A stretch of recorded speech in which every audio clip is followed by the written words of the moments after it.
Bruce Lee was demonstrating when overconfident fighter said you're slow, 4 seconds later stunned. The Dojo Challenge. The air in the dojo was thick with tension. Bruce Lee, with his impeccable posture and penetrating gaze, demonstrated Wing Chun techniques to a group of attentive students. Among them, a Muay Thai fighter named Victor, known for his arrogance and brute strength, crossed his arms with a sneer. That's all nice, but in the ring, speed isn't everything. You're slow, Lee. Too slow. The students looked at each other nervously. Bruce, however, remained calm. Without saying a word, he positioned himself on guard, inviting Victor to attack. The Thai didn't hesitate. With a scream, he threw a powerful punch straight at Bruce's face. But before his hand reached halfway, something happened. In an almost imperceptible movement, Bruce dodged to the side, applied a pack saw deflection with the hand, and counterattacked with a chain punch sequence of punches, so fast that the eyes could barely follow it. In less than 4 seconds, Victor was on the ground, dazed, with a bloody nose and ringing ears. Silence took over the dojo. Even the most experienced were impressed. Speed isn't just about your fists, Victor. It's about your eyes, your mind, your intention. Bruce reached out his hand to help him up. In the ring, whoever thinks they're too fast to get hit is usually the first to fall. Victor, humiliated, wiped the blood from his face. But instead of anger, there was something new in his eyes, respect. The revenge of wounded pride. Days later, news of the confrontation spread. Victor, unable to accept defeat, challenged Bruce to an official fight at a mixed martial arts event in Hong Kong. The invitation was made publicly, with the clear intention of proving his superiority. Bruce, who always avoided unnecessary fights, hesitated. But his master, Ip Man, advised him. Sometimes a man's pride is only cured by a greater lesson. Accept it. But don't underestimate it. On the day of the fight, the gym was packed. Victor arrived with an entourage of Thai fighters, all bearing scars from past battles. Bruce, alone, entered with his usual serenity. The fight started with Victor trying to impose his rhythm, using low kicks and brutal knees. Bruce dodged fluidly, but didn't counterattack. The audience began to murmur, thinking he was scared. So, Victor made a mistake. In a moment of arrogance, he let his guard down and shouted. Is that it? All you know is how to run away? It was enough. Bruce charged forward like lightning. A trap step made Victor lose his balance, and before he could react, a sequence of precise blows hit him, a lap saw, arm grab, followed by a bang saw, wing defense, and finally, a palm strike straight to the sternum. Victor fell to his knees, out of breath. The referee stopped the fight. Bruce won by technical knockout. The final lesson. After the fight, while Victor was being attended to by doctors, Bruce approached him. You are strong, Victor. But strength without control is like a tiger without claws. Learn to see beyond your fists. The Thai, still panting, nodded.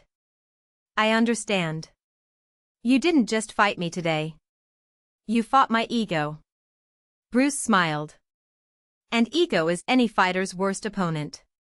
With that, he walked away, leaving behind not just a victory, but a lesson that Victor would never forget. End. The weight of humility. The days following the defeat were the longest of Victor's life.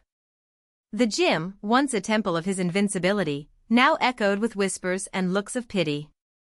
His most dedicated students, those who idolized him, began to question his methods. Some even abandoned him, seeking other masters who promised more modern, less archaic techniques. Worst of all was the voice inside his head, repeating Bruce's words like a cruel mantra, force without control is like a tiger without claws. He tried to drown his frustration in alcohol, on nights in dirty bars where no one recognized him. But even there, among empty glasses and other people's laughter, the truth haunted him. It wasn't just the defeat that consumed him, it was the shame of having been dismantled so easily. Victor had always believed that his brute strength, his endurance, his iron will were enough. Now, he saw himself naked in front of a mirror that didn't lie. A week later, as he was packing his gloves in his locker at the gym, he heard footsteps behind him. It was Anna, his oldest student, a 40-year-old woman who had trained with him since she was 20. She crossed her arms, her gaze steady. "Are you giving up?" Victor laughed bitterly. "Give up on what? From being humiliated again?" "No. To learn." She threw a cassette tape onto the bench. "Bruce left this for you. Said it was part of the lesson." He picked up the tape, turning it over between his fingers. There was no label, just a phone number scribbled in pen. That night, alone in his apartment, he put it on the old recorder. Bruce's voice filled the room, calm, but filled with something Victor didn't expect: respect. "If you're hearing this, it's because there's still fire in you. Not the fire of anger, Victor, the fire of curiosity. A real fighter doesn't fear what he doesn't know. He seeks it. I saw it in you in the ring, even if you didn't see it in yourself.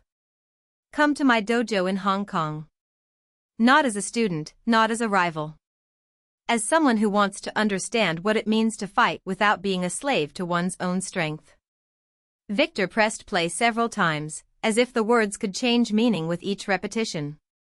The next day, he canceled his classes, sold his motorcycle and bought a one-way ticket. The dojo in the clouds.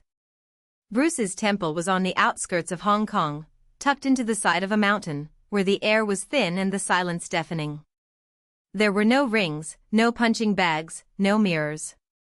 Just worn tatami mats, dark wooden walls and, in the center of the main hall, an old stone well. Bruce greeted him with a nod, as if his arrival had been expected for years. "You came. That's a start." "I did not come to be your disciple," Victor growled. "Of course." Bruce smiled. "You came because you can't take losing anymore. And that's good. Pride is the first step to falling, but also to rising, if you know how to use it." In the early days, Victor was subjected to training that seemed ridiculous. Bruce would make him stand still for hours, watching a leaf fall from a tree. Or walking barefoot over sharp rocks, counting each step. Or, worse, cleaning the dojo with a toothbrush while the other students practiced advanced techniques. "Is this some kind of punishment?" Victor asked, exasperated, after a week of tasks he considered undignified. "It's preparation," Bruce replied, without looking up from the book he was reading. A fighter who doesn't control his own mind is like a boat adrift. You can have the strongest muscles in the world, but if you don't know when to use them, what's the point? Victor wanted to scream, break something, prove that this was a waste of time. But something stopped him. Maybe it was the fact that, for the first time in years, he didn't feel the pressure of having to be the best. There was no audience, there were no students waiting for a show.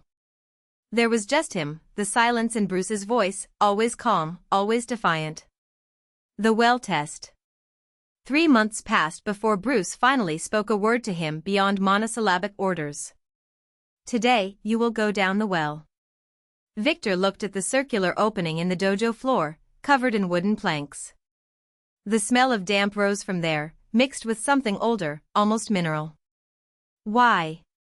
Because every fighter has a well inside them. A dark place where they keep their defeats, their fears, their doubts. You've spent your life trying to ignore yours. Today, you're going to face it. Victor climbed down the rope ladder, his hands sweating. The well was not deep, about 3 meters, but the darkness was absolute. There was no light, no sound, just the distant drip of water and the echo of his own breathing. Bruce threw him a flashlight.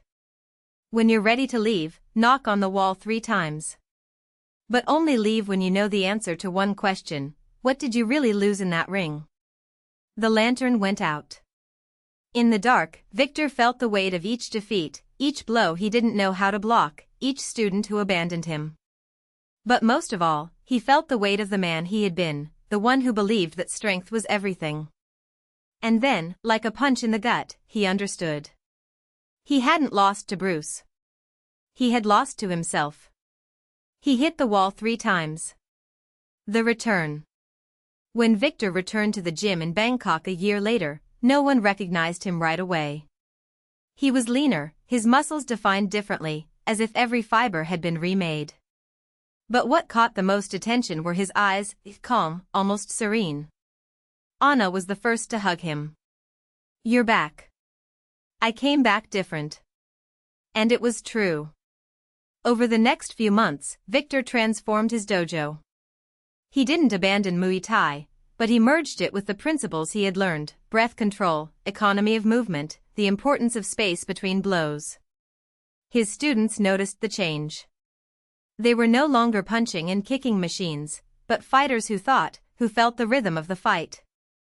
One day, Bruce appeared at the gym door, silently observing a class.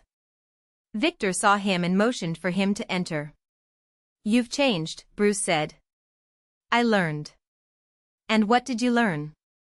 Victor looked at his students, who trained with a discipline he had never been able to impose on them before. "That true strength isn't in winning. It's in knowing when to fight and when to let go." Bruce nodded, satisfied. "Now you understand." And without another word, he turned and walked away, leaving Victor alone in the center of the dojo, no longer a clawless tiger, but a man who finally knew the weight of his own wings. End. The weight of the wings. The days that followed were strangely quiet, as if the very air of the gym had thickened with something new. Victor didn't say much, but his students felt it. It wasn't just the technique that had changed, it was the way he looked at them, as if he saw beyond the muscles and the blows, as if each one carried a story that he was finally willing to listen to. It was on a humid afternoon, when rain was beating on the dojo windows, that one of the younger students, a thin boy named Leo, approached him after training. The boy's eyes were red, not from tiredness, but from something burning inside. "Sensei, can I talk to you?" Victor wiped the sweat from his forehead with a towel and nodded. Leo hesitated, his fingers tightening on the hem of his kimono. "My father, he hits me. It's not just once. Every time he drinks. I tried to fight back, but he's bigger, stronger. And now." The voice trailed off. "Now he says he's going to kick me out of the house if I don't stop doing shit here at the dojo." The silence that followed was heavy.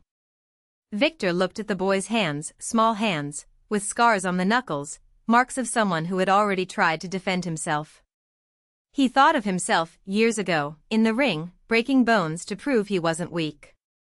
He thought of Bruce, of the way the old master had watched him before he left, as if he knew that moment would come.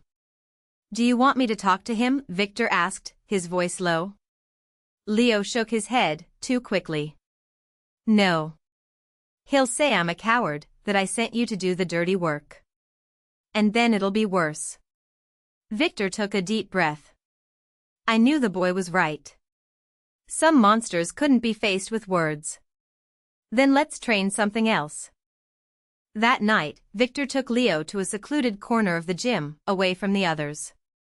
There were no tatami mats there, just a worn wooden floor and a flickering light bulb. "Today we're not going to train punches. We're going to train how to fall." Leo frowned. "To fall?"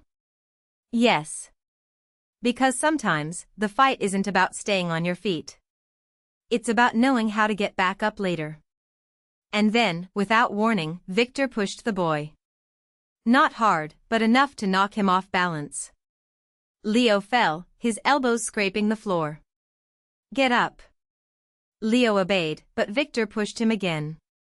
And again. And again. With each fall, the boy got up more slowly, his eyes burning with anger. "Why are you doing this?" Leo finally shouted. "Because you need to learn that pain is not the end. It's just a reminder that you're still alive." Leo clenched his fists, shaking. Victor saw the fury in the boy's eyes, fury he knew well. "And I knew it was time. Your father hits you because he wants you to be afraid. But fear only exists if you let it.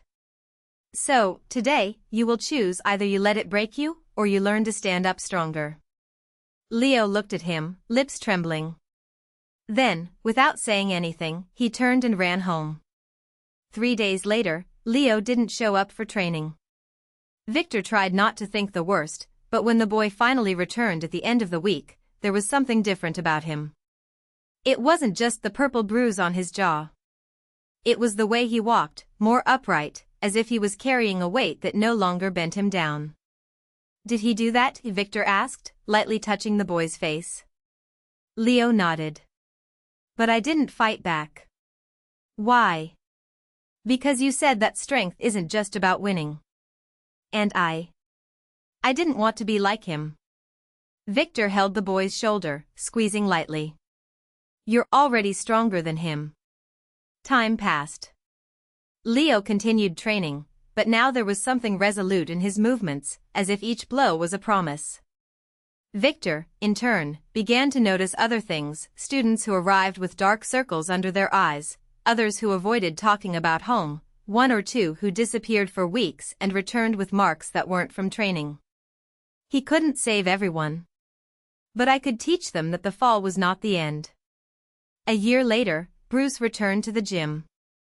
He didn't announce his arrival, he just appeared at the door, like the first time, watching. Victor was in the center of the dojo, correcting the posture of a new student.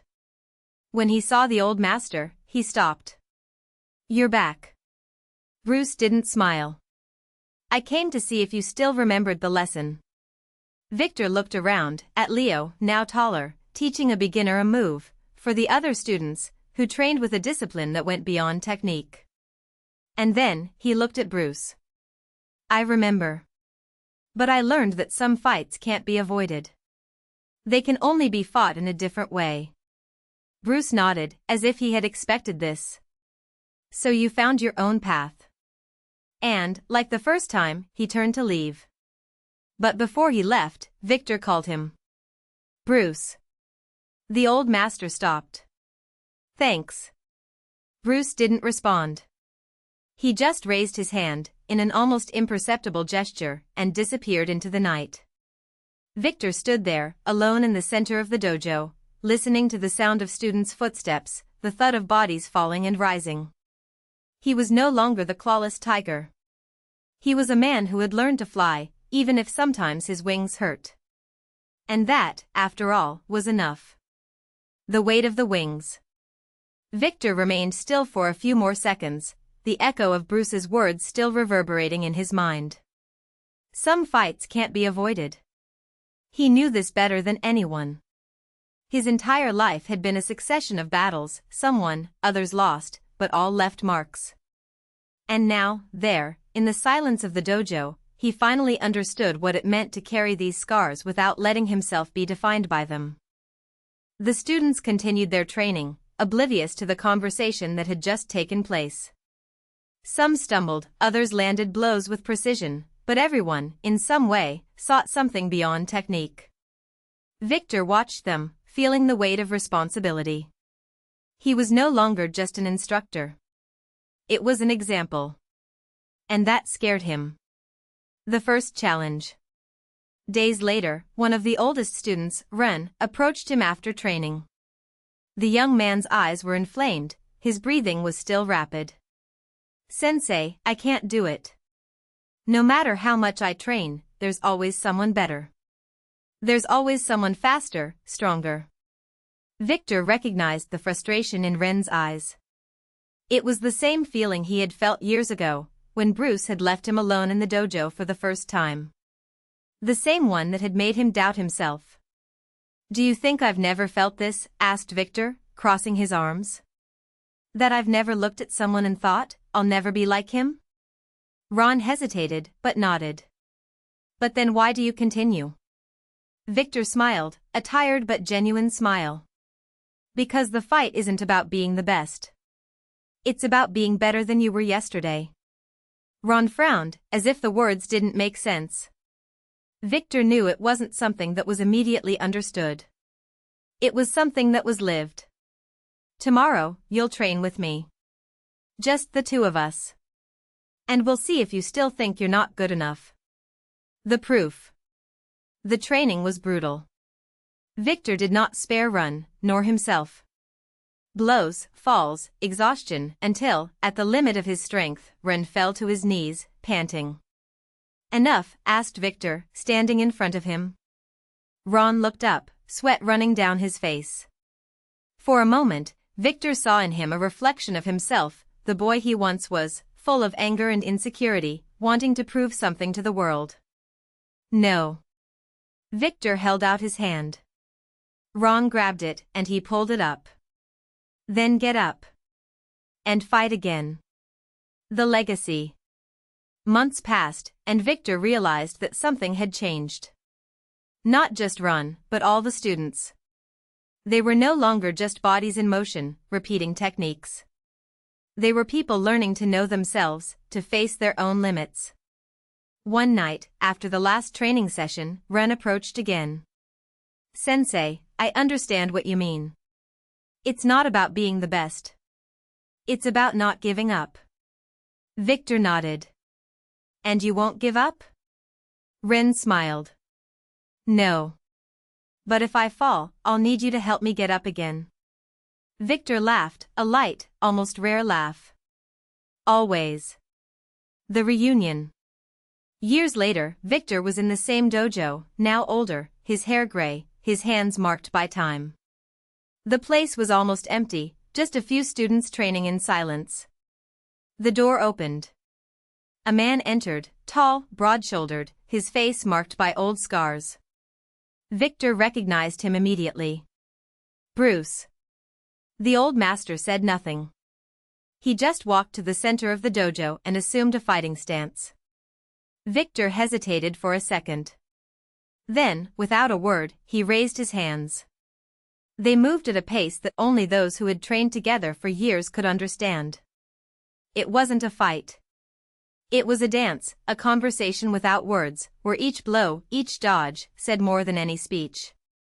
When they stopped, they were both panting but smiling. "You taught them," Bruce said finally. Victor looked at the students in the background, now observing the scene with curiosity. "They taught me too." Bruce nodded, as if he understood something that didn't need to be said. So the cycle continues. And, once again, he turned to leave. But this time, Victor didn't call him.